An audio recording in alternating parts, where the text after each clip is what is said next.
You've already lived through tomorrow's argument 17 times. You know exactly what they'll say, the look on their face, the silence after. You've already failed the presentation next week. You've already lost the person you're texting right now. And the strange thing is, none of it has actually happened yet. You're suffering, right now, but not from reality.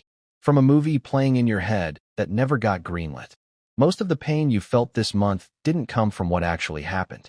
It came from what you thought might happen, or what you convinced yourself already happened, even though you never asked. There's a reason your mind does this. And once you see it, you can't unsee it. Your brain wasn't designed for the life you're living. It was built for survival, for threats that were real, immediate, and physical. A shadow in the grass. Footsteps behind you. Your ancestors who ignored those signals didn't survive long enough to become your ancestors. So your brain became obsessed with prediction. It scans for danger even when there isn't any. It rehearses disasters to prepare you. But here's the problem. It can't tell the difference between a lion in the grass and a text left on read. Psychologists call this anticipatory anxiety, your brain treating future possibilities like present emergencies. And because your imagination is more vivid than reality, the suffering feels identical. Your body doesn't know you're just thinking about rejection. It responds like rejection is happening right now. You've probably noticed this. The knot in your stomach before a conversation that goes fine. The dread before an event that ends up being okay.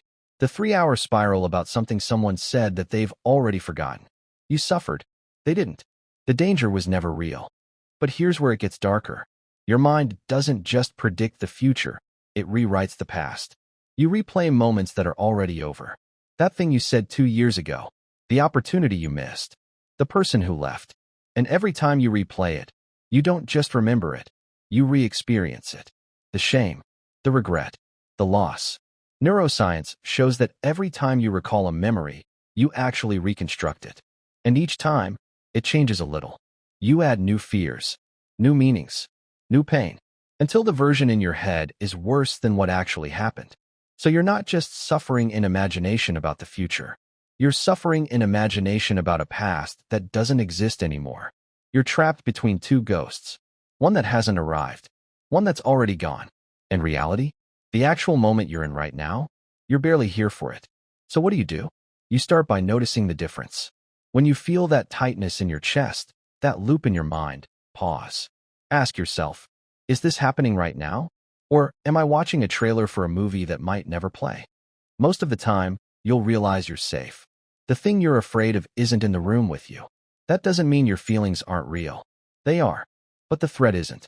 And once you see that gap between what you feel and what's actually true, you get your power back. You stop living in the wreckage of things that haven't broken yet. You stop grieving losses that haven't happened. You start showing up for the only version of your life that actually exists. This one. The one happening while you're busy imagining all the others. Reality is usually quieter than imagination. Less dramatic. But also, almost always, more manageable than the version you've been rehearsing. The argument you're dreading might not happen. And if it does, you'll handle it in the moment, not in the 73 drafts you've written in your head. The future you're afraid of might arrive. But when it does, it'll be one moment. Not the endless loop you've been living in for weeks. You've been suffering in a place that doesn't exist. And the truth is, you've always been stronger in reality than you are in your imagination. If this hit different, subscribe. Not for me, but because you're done living in your head and ready to live in your life.